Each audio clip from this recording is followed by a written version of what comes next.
तो जैसा कि लास्ट पार्ट के एंड में हम लोगों ने देखा था कि हेवनली गॉड ने लिंग फेंग को थोड़ा सा इंजर्ड कर दिया था, जिसकी वजह से किंग ऑफ गॉड इस जगह पर अपीयर हो जाता है और वो पहले बातों से यहाँ पर हेवनली गॉड को समझाने की कोशिश करता है, लेकिन हेवनली गॉड तो यहाँ पर समझने की हालत में नहीं होते हैं। इसलिए किंग ऑफ गॉड को बहुत ही ज्यादा गुस्सा आ जाता है और वो बोलता है मैं तुम्हें डिस्ट्रॉय कर दूंगा। और अब आगे एपिसोड की शुरुआत में किंग ऑफ गॉड ने अपनी पावर को एक्टिवेट करना शुरू कर दिया था, जो कि बहुत ही ज्यादा था। इस चीज को देखकर ये हेवनली गॉड थोड़ा सा डर जाता है, क्योंकि हेवनली गॉड को भी अब कहीं ना कहीं लगने लगा था कि वह चाहकर भी किंग ऑफ गॉड को नहीं हरा सकता है, क्योंकि किंग ऑफ गॉड बहुत ही ज्यादा पावरफुल है। इसलिए हेवनली गॉड बोलता है किंग ऑफ गॉड तुम्हें इन सब चीजों को करने की कोई भी जरूरत नहीं है, क्योंकि अगर एक दूसरे के साथ हम यहाँ पर फाइट करते हैं तो इस चीज की वजह से यह जगह पूरी तरीके से डिस्ट्रॉय हो जाएगी। इसलिए मैंने एक बीच का रास्ता निकाला है जो कि तुम्हें जरूर से पसंद आएगा, क्योंकि मैं तुम्हें यहाँ पर एक ट्रेजर दे रहा हूँ, जिसकी वजह से लिंग फेंग ने एशियन वर्ल्ड से जितने भी ज्यादा ट्रेजर को लाया है उन सभी की पावर कुछ टाइम के लिए कम हो जाएगी और साथ ही इस चीज की वजह से लिंग फेंग को भी कोई भी नुकसान नहीं होगा। इसलिए मुझे उम्मीद है कि किंग ऑफ गॉड आपको मेरा प्रस्ताव पसंद आया होगा। इस पर किंग ऑफ गॉड बोलता है हाँ बिल्कुल। इसके बाद वो इस चीज को अपने पास रख लेता है। दूसरी तरफ हम थंडर ड्रैगन को देखते हैं, जो कि बोलता है मैंने तो अपने कभी सपने में भी नहीं सोचा था कि एक ब्लड स्पिरिट जो कि एक गॉड निकल सकता है। इस बार किंग ऑफ गॉड बोलता है थंडर ड्रैगन आपको चिंता करने की कोई भी जरूरत नहीं है, क्योंकि इस चीज की वजह से लिंग फेंग को कोई भी नुकसान नहीं होगा, क्योंकि कुछ टाइम के लिए ही यह चीज लिंग फेंग की पावर को सप्रेस करेगा, लेकिन उसके कल्टीवेशन पर कोई भी फर्क नहीं पड़ेगा, बल्कि लिंग फेंग की कल्टीवेशन और भी ज्यादा फास्ट तरीके से ग्रो होगी। इसके बाद वो इस चीज को लिंग फेंग की बॉडी के अंदर में भेज देता है। साथ ही किंग ऑफ गॉड भी लिंग फेंग की बॉडी के अंदर में दोबारा से चला जाता है। इस चीज को देखकर थंडर ड्रैगन और भी ज्यादा शॉक हो जाता है। इसके बाद वो बोलता है लिंग फेंग जरूर ही किसी बहुत ही ज्यादा पावरफुल पर्सन का रिकार्नेशन है और आज मेरी खुशी का कोई ठिकाना नहीं है, क्योंकि मुझे खुद के ऊपर बहुत ही ज्यादा नाज हो रहा है, क्योंकि मैंने इतने ज्यादा अच्छे सक्सेसर को चुना है, जो कि एक बहुत ही ज्यादा खुशी की बात है, क्योंकि मैं इस चीज का अंदाजा भी नहीं लगा सकता हूँ कि लिंग फेंग फ्यूचर में कितना ज्यादा पावरफुल बनने वाला है। थंडर ड्रैगन ये सब बोल ही रहा था, लेकिन यह सीन यहीं पर कट होता है। हम लोगों को ताई साइड का सीन दिखाया जाता है, जहाँ पर सभी लोग बहुत ही ज्यादा परेशान होते हैं, क्योंकि इन सभी को यहाँ पर लिंग फेंग की चिंता हो रही थी। तभी सेक्ट मास्टर बोलता है बहुत ही लंबा टाइम बीत चुका है, लेकिन अभी तक लिंग फेंग दोबारा से लौट कर वापस नहीं आया है, इसलिए मुझे लगता है कि लिंग फेंग ने खुद को सेक्रीफाइस कर दिया है ताकि बाकी सभी लोगों की जान बच सके।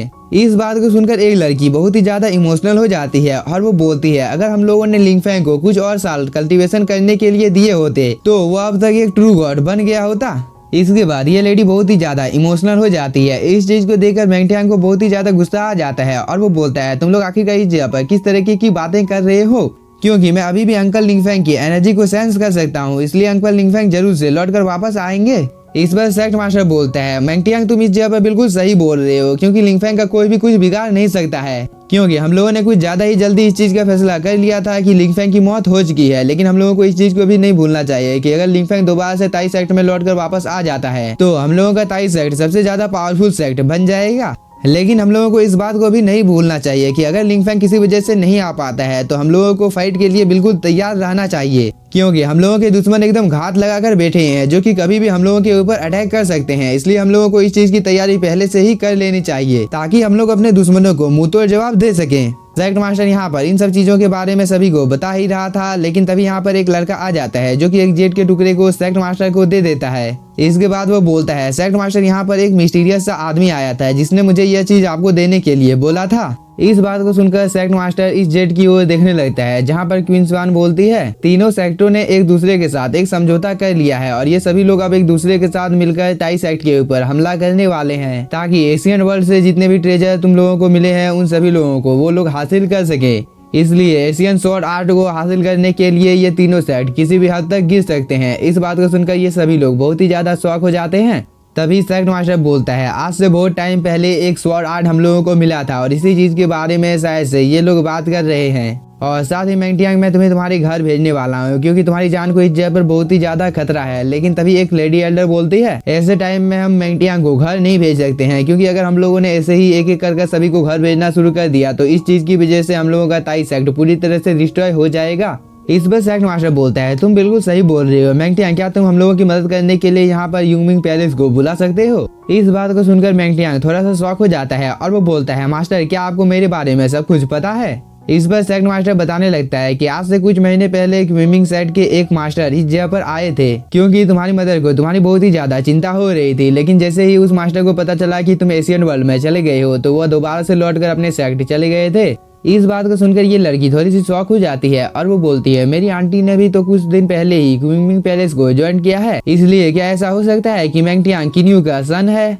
लेकिन ये सीन यहाँ पे कट होता है और हम किन्यू को देखते हैं जो कि मैंगटियांग के बारे में सोच कर यहाँ पर बहुत ही ज्यादा परेशान हो जाती है, क्योंकि किन्यू को यहाँ पर इस चीज के बारे में याद आ जाता है कि मैंगटियांग को एक डीमन ने पकड़ कर रखा है, जिसकी वजह से इसकी हालत बहुत ही ज्यादा खराब हो गई है, इसलिए यह यहाँ पर इतनी ज्यादा परेशान हो जाती है। लेकिन तभी ये दोनों लड़की बोलती है मदर इस जेट पेंडेंट में कुछ हलचल हो रहा है। इस बात को सुनकर किन्यू इसकी ओर देखने लगती है। इसके बाद मैंगटियांग का स्पिरिचुअल बॉडी इस जगह पर अपीयर हो जाता है और वो बोलता है मदर आपको चिंता करने की कोई भी जरूरत नहीं है, क्योंकि आप देख सकती हो कि मैं कितना ज्यादा पावरफुल हो गया हूँ। साथ ही मुझे वो मेडिसिन भी मिल गया है जो कि हम लोगों के एंसेस्टर के कल्टीवेशन को रिकवर करने में मदद करेगा। इसलिए मदर अब आपको चिंता करने की कोई भी जरूरत नहीं है, क्योंकि अब हम लोगों के अच्छे दिन दोबारा से लौटकर वापस आने वाले हैं।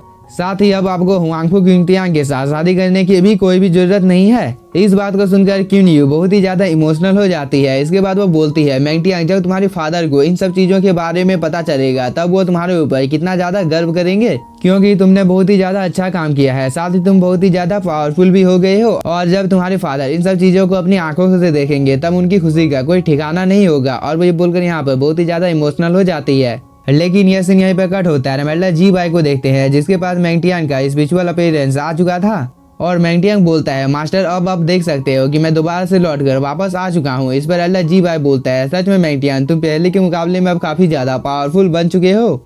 इस बार मैंगटियांग खुद की तारीफ करने लगता है कि मैं बहुत ही ज्यादा जीनियस हूँ, क्योंकि एशियन वर्ल्ड में मुझे बहुत सारे ट्रेजर मिले हैं, इसलिए अब हम लोगों के एंसेस्टर को भी हम बहुत ही जल्द ठीक कर पाएंगे, क्योंकि मुझे वो रास्ता मिल चुका है जिसकी वजह से हम एंसेस्टर की कल्टीवेशन दोबारा से रिकवर कर सकते हैं। इस बात को सुनकर एल्डा जी बाई बोलता है सच में मैंगटियांग तुमने बहुत ही ज्यादा अच्छा काम किया है, जिसकी वजह से अब हम लोगों की किस्मत बदलने वाली है। इस पर मैंगटियांग बोलता है मैं आपकी जानकारी के लिए बता देता हूँ कि 27 सेक्ट के ऊपर अटैक होने वाला है, इसलिए आप क्या इस चीज में हम लोगों की मदद कर सकते हैं। इस पर एल्डा जी बाई बोलता है मैं एंसेस्टर को इन सब चीजों के बारे में बता देता हूँ, तुम लोगों के पास जल्द ही मदद पहुँच जाएगी।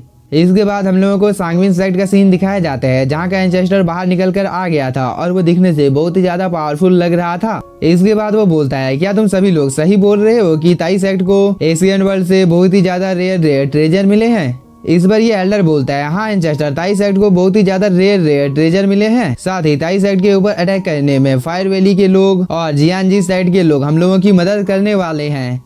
इस बात को सुनकर ये एंसेस्टर भी इन लोगों की मदद करने के लिए तैयार हो जाता है। दूसरी तरफ हम बाकी के एल्डर को देखते हैं जो कि एक जगह पर इकट्ठा होना शुरू हो गए थे ताकि ये सभी लोग मिलकर 27 सेक्ट के ऊपर हमला कर सकें। इसके बाद एक एल्डर बोलता है हजारों सालों के इंतजार करने के बाद फाइनली एक इतना ज्यादा रेयर ट्रेजर किसी को मिल गया है, जो कि एक बहुत ही ज्यादा खुशी की बात है, क्योंकि इस ट्रेजर को अब हम लोग हासिल करने वाले हैं। इसके बाद ये सभी लोग 27 साइड के ऊपर हमला करने के लिए जाने लगते हैं। तभी फ्लेम वैली का एम्परर बोलता है अगर हम लोग इस फाइट को जीत जाते हैं तो फ्लेम वैली बहुत ही ज्यादा पावरफुल हो जाएगा, क्योंकि इस फाइट के बाद फायर वैली टॉप फोर्स बन जाएगा। दूसरी तरफ हम लिंगफेंग को देखते हैं जो कि अपनी आंखों को खोल देता है। लेकिन इसी के साथ हम लोगों का ये एपिसोड हो जाता है खत्म। तो अगर आप लोगों को एपिसोड पसंद आया होगा तो चैनल को सब्सक्राइब कीजिए और वीडियो को like. Thank you for watching.